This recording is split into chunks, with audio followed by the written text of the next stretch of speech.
이번 지문은 최근 수능에서 자주 출제되는 독해 이론입니다. 강의를 듣기 전에 반드시 문제를 먼저 풀어보시길 추천드립니다. 직접 고민하고 틀려본 뒤 강의를 들으면 출제 의도와 사고 과정이 훨씬 선명하게 이해됩니다.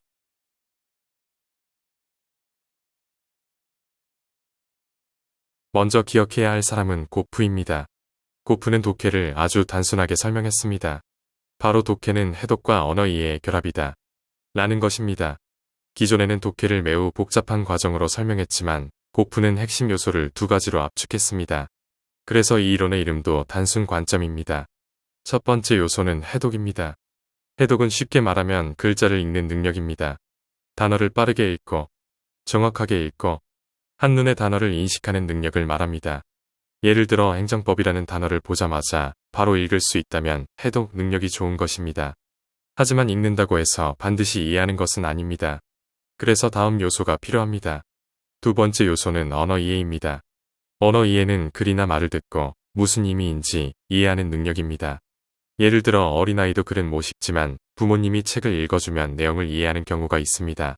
이것이 바로 언어 이해는 있지만 해독은 아직 부족한 상태입니다.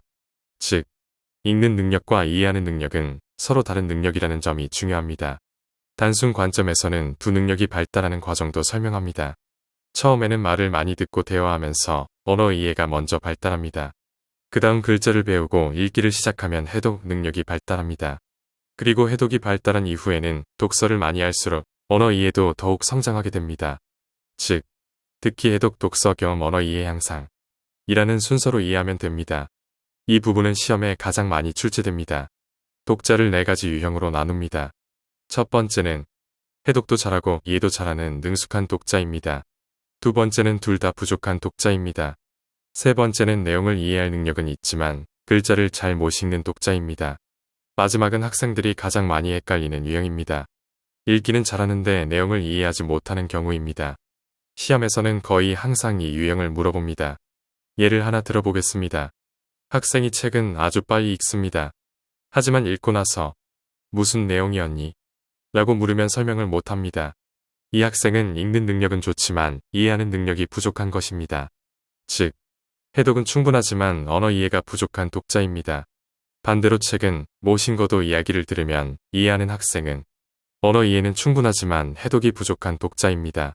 시험에서는 이 사례를 제시하고 유형을 묻는 문제가 자주 나옵니다. 마지막으로 가장 중요한 부분입니다. 단순 관점의 의의는 무엇일까요? 독해를 해독과 언어 이해라는 두 요소로 설명하여 독해 연구의 기초를 만들었다는 점입니다. 반대로 한계도 있습니다. 단순 관점은 사람이 실제로 글을 읽으면서 머릿속에서 어떤 사고 과정이 일어나는가까지는 설명하지 못합니다. 이 문장이 그대로 시험에 나옵니다.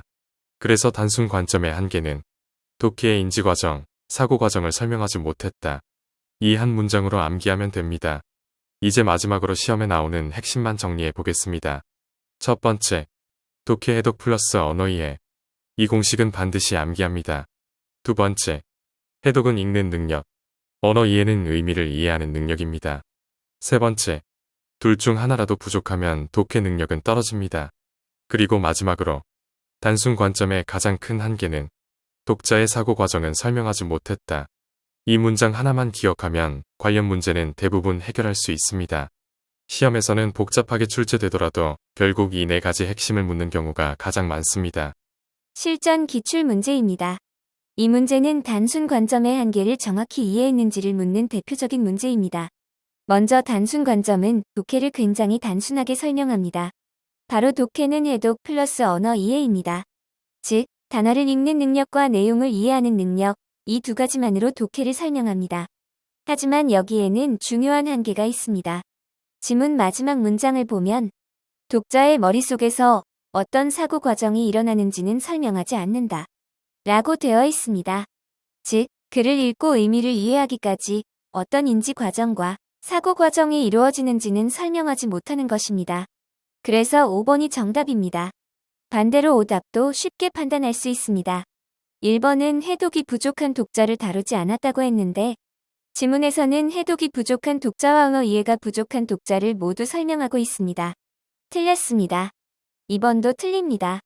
단순 관점은 오히려 해독이나 언어 이해 둘 중 하나라도 부족하면 독해에 어려움이 생긴다고 설명합니다. 3번도 틀립니다. 단순 관점은 해독만 강조한 것이 아니라 해독과 언어 이해를 모두 독해의 핵심 요소로 봅니다. 4번 역시 틀립니다. 지문에서는 해독 발달을 위해 글 읽기 경험뿐 아니라 말소리 듣기 경험도 필요하다고 설명합니다. 따라서 청각 경험을 무시한 것이 아닙니다. 시험장에서 기억해야 할 한 문장입니다. 단순 관점의 의의는 해독과 언어 이해를 제시한 것이고, 한계는 독자의 사고 과정은 설명하지 못한다는 것입니다. 이 문제는 학생 A와 B를 독자 유형에 맞게 분류할 수 있는지를 묻는 대표적인 문제입니다. 먼저 학생 A를 보겠습니다. A는 단어를 빠르고 정확하게 읽고 한눈에 식별합니다. 즉, 해독은 충분히 발달한 학생입니다. 그런데 글을 읽어도 말을 들어도 중심 내용을 이해하지 못합니다.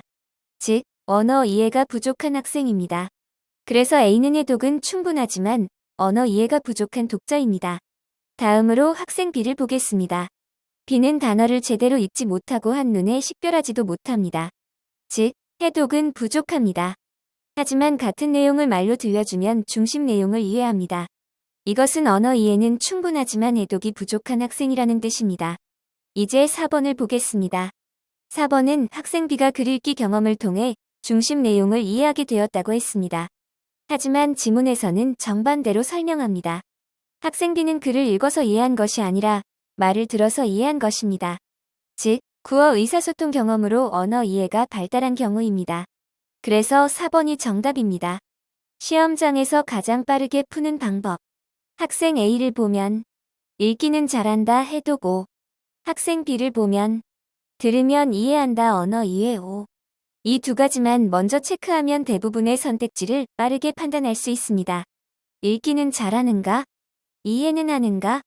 만 구분하면 이 유형의 문제는 쉽게 해결됩니다.